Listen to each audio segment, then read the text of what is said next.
नमस्कार। आप देख रहे हैं खबरों की दीवार सीजीवाल। मैं रुद्र अवस्थी, आपका स्वागत है हमारे इस खास शो में जिसका नाम है हफ्तावाल। हफ्तावाल के इस अंक में हम बात करेंगे बिलासपुर शहर की जीवन रेखा अरपा नदी के उद्गम की। आप सोच रहे होंगे कि इस समय इस मुद्दे पर बात करने की जरूरत क्या है। इस विषय को उठाने का मकसद यही है कि अब तक माना जाता रहा है कि पेंड्रा के नजदीक अमरपुर में अरपा नदी का उद्गम स्थल है, लेकिन बिलासपुर संभाग के सबसे बड़े सीएमटी कॉलेज के भूगोल विभाग के हेड ऑफ डिपार्टमेंट डॉक्टर पुरुषोत्तम चंद्राकर और दीपक चंद्राकर ने शोध करके यह तथ्य सामने रखा है कि गौरेला पेंड्रा मरवाही जिले के तवा डबरा गांव के अमर कुंड से अरपा नदी निकली है और बिलासपुर जिले की बिल्हा तहसील में मटियारी गांव में इसका समागम हुआ है। डॉक्टर चंद्राकर के मुताबिक इस नए शोध पर भारतीय भूगोल परिषद और छत्तीसगढ़ भूगोल परिषद ने भी अपनी मुहर लगा दी है। अरपा नदी के उद्गम को लेकर यह नया शोध सामने आने के बाद अब यह सवाल भी उठ रहा है कि क्या तवा डबरा अमरकुंड को ही अरपा नदी के उद्गम के रूप में मान्यता दी जाएगी। इस शो में रिसर्च से जुड़े तमाम मुद्दों पर हम डॉक्टर पुरुषोत्तम चंद्राकर से बात भी करेंगे। आइए शुरू करते हैं आज का शो। अरपा पैरी के धार महानदी है अपार। छत्तीसगढ़ के कवि डॉक्टर नरेंद्र देव वर्मा के गीत की इन लाइनों के साथ ही छत्तीसगढ़ के राज्य गीत की शुरुआत होती है, जिससे यह समझा जा सकता है कि छत्तीसगढ़ के नक्शे में अरपा नदी की कितनी अहमियत है। छत्तीसगढ़ के दूसरे सबसे बड़े शहर बिलासपुर की जीवन रेखा अरपा नदी की अहमियत को देखते हुए नदी के उद्गम की अहमियत को भी समझा जा सकता है। अब तक माना जाता रहा है कि अरपा नदी पेंड्रा के नजदीक अमरपुर से निकली है।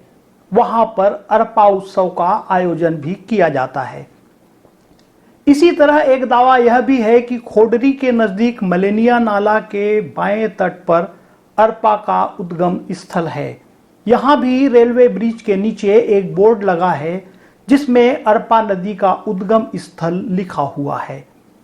यहाँ मंदिर भी बनाया गया है और यहाँ पर भी अरपा महोत्सव मनाया जाता है।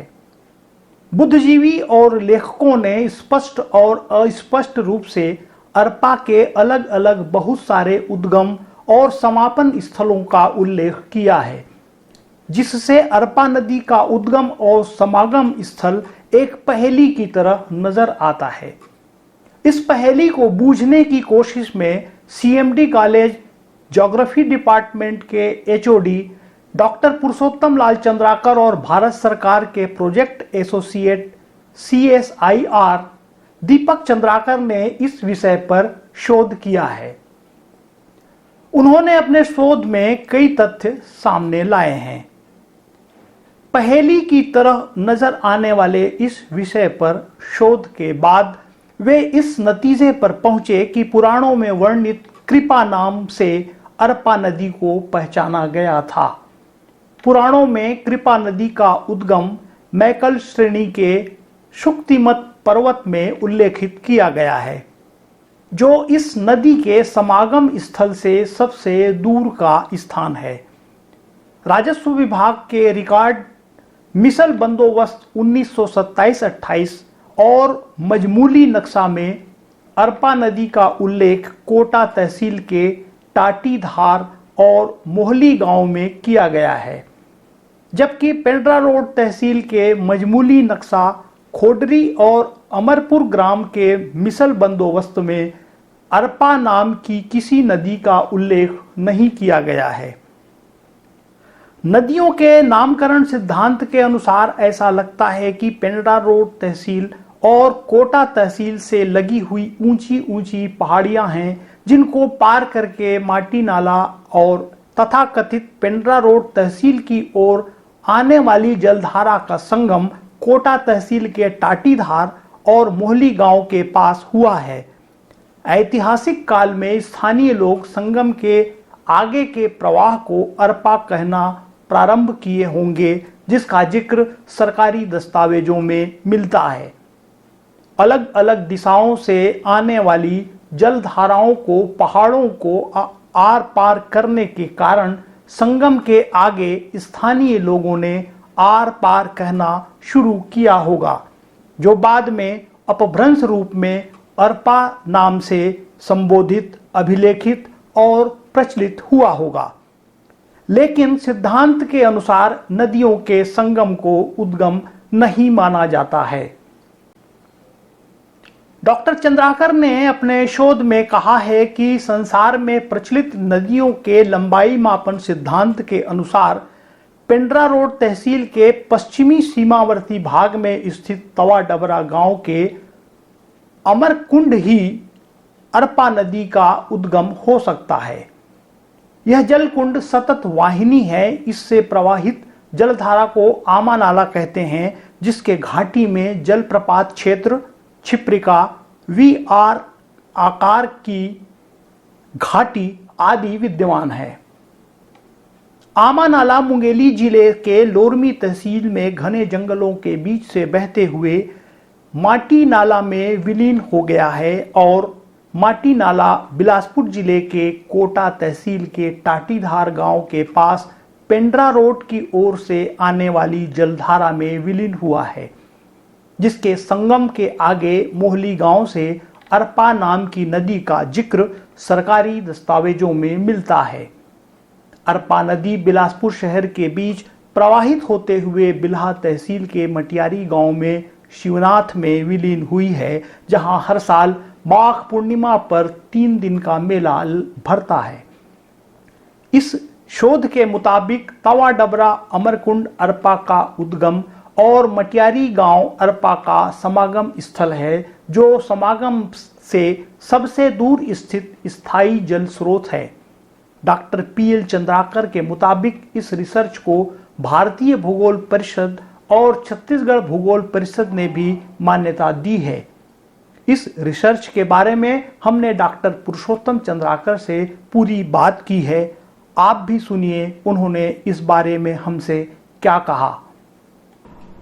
अरपा के उद्गम को लेकर इस नए शोध के सिलसिले में बातचीत करने के लिए हमारे साथ मौजूद हैं सीएमडी कॉलेज ज्योग्राफी डिपार्टमेंट के एचओडी डॉक्टर पुरुषोत्तम चंद्राकर जी। आइए उनसे बात करते हैं कि आपने इस शोध की जरूरत क्यों महसूस की?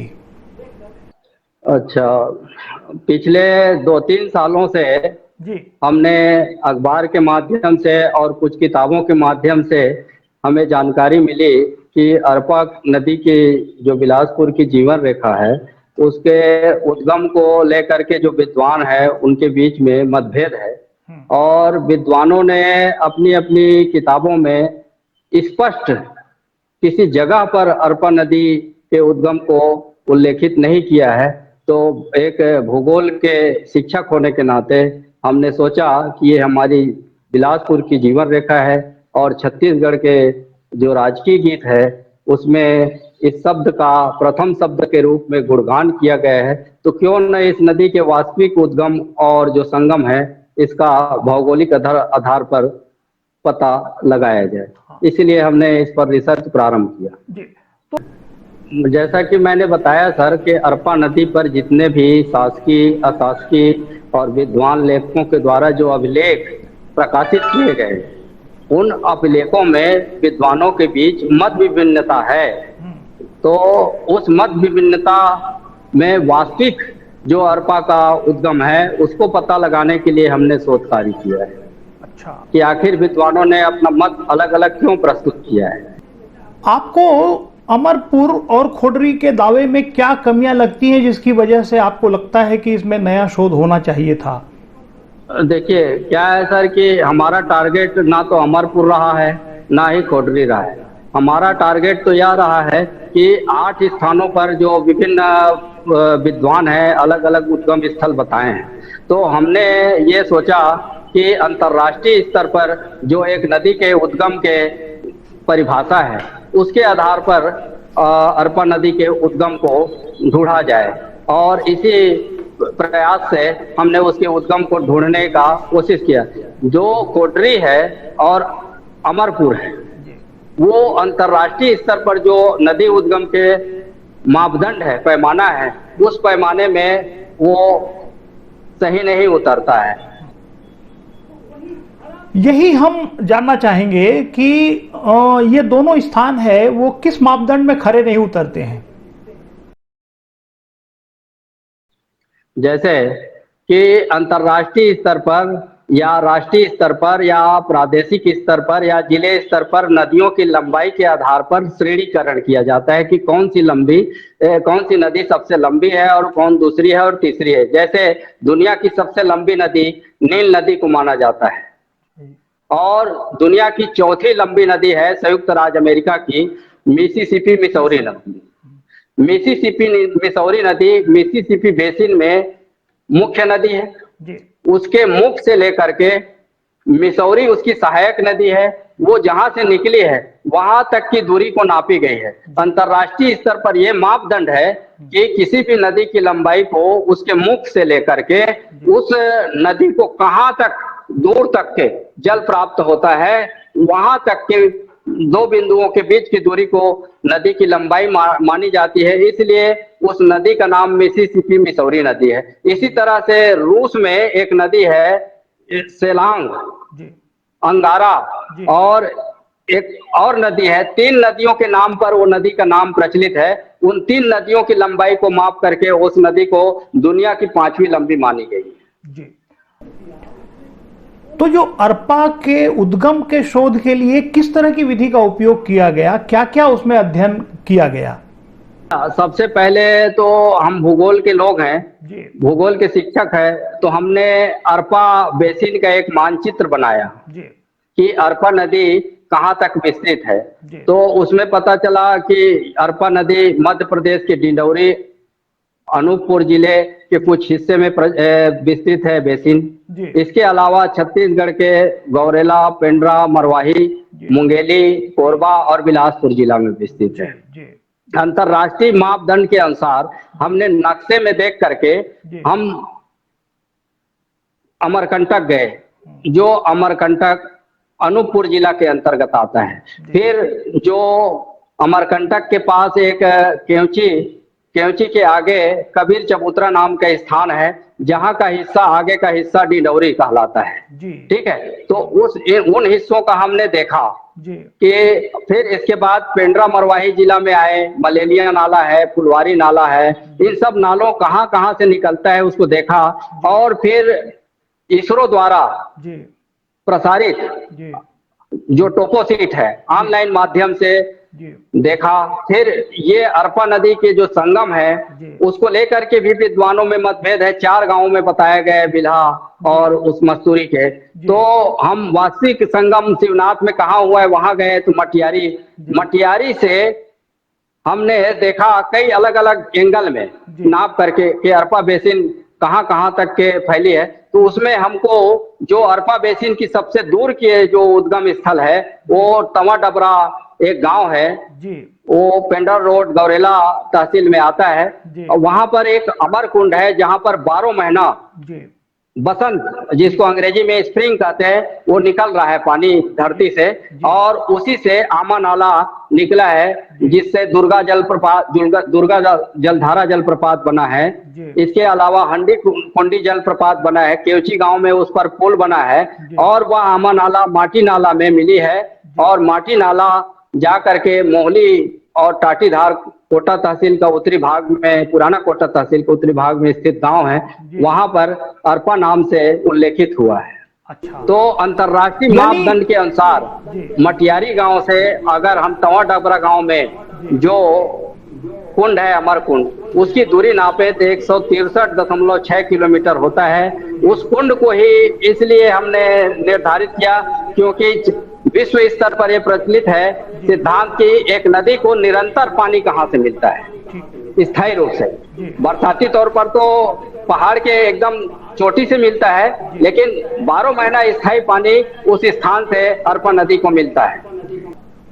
आपके शोध का निष्कर्ष यही है कि गोरेला ब्लॉक का जो तवा डबरा है वही उद्गम स्थल है, तो इसका आधार क्या है?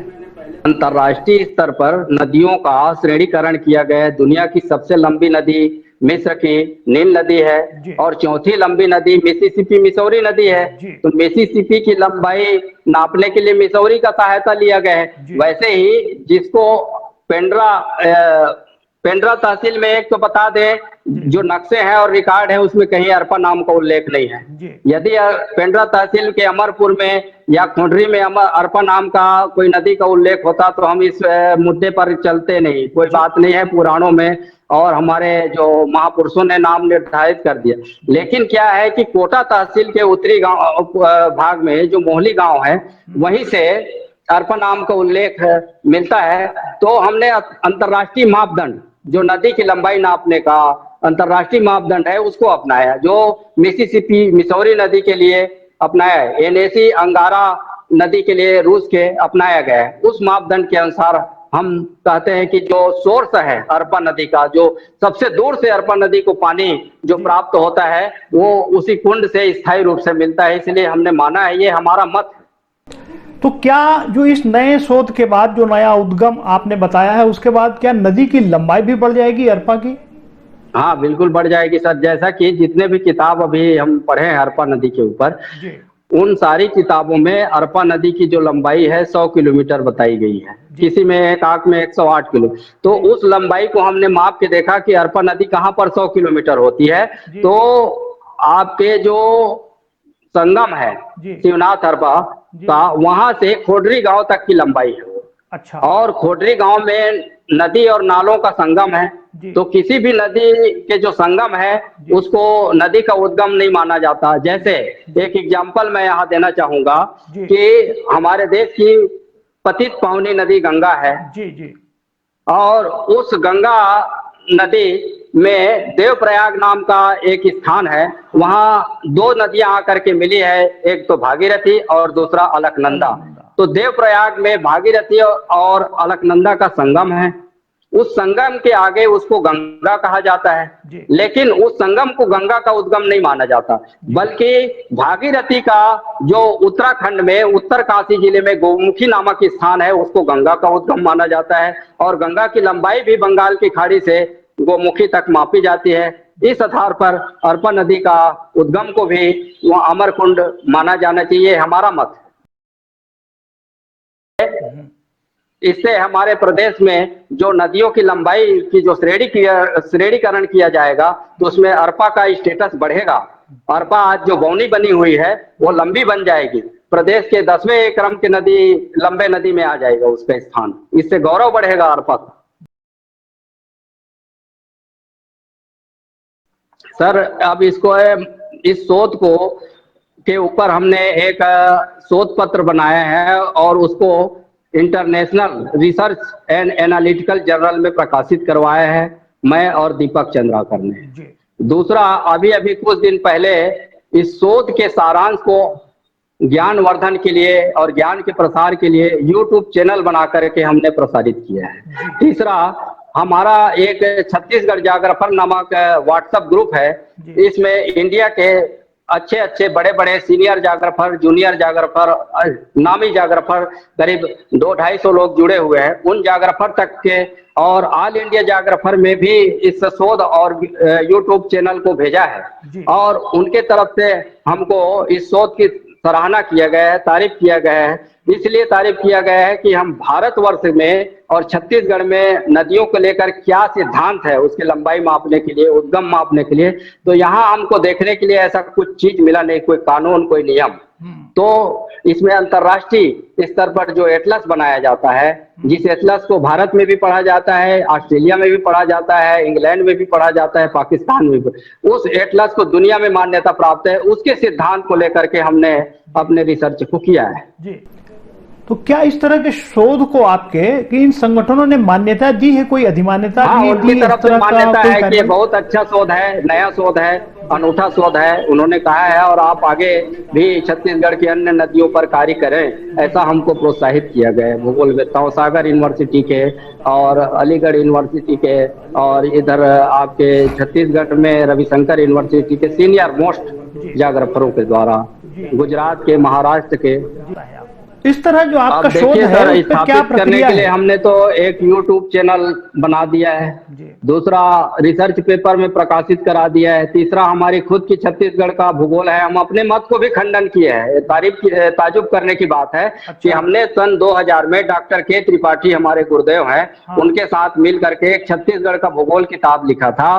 उस किताब में मैंने खुद और त्रिपाठी जी ने अरपा नदी के उद्गम को खोडरी बताया। वो अनजानेपन के कारण हमसे भूल हुई, उस भूल को भी हमने खंडन किया है। एक किताब का संशोधित संस्करण छपेगा, उसके माध्यम से हम वो करेंगे। अब रही बात छत्तीसगढ़ के सब लोग माने या ना माने, ये अलग बातें बनती है, उसका प्रचार प्रसार में समय तो लगता है सर। शासन के स्तर पर चाहेंगे क्या कि इस जो आपकी फाइंडिंग है इसको स्थापित करने के लिए कोई पहल हो?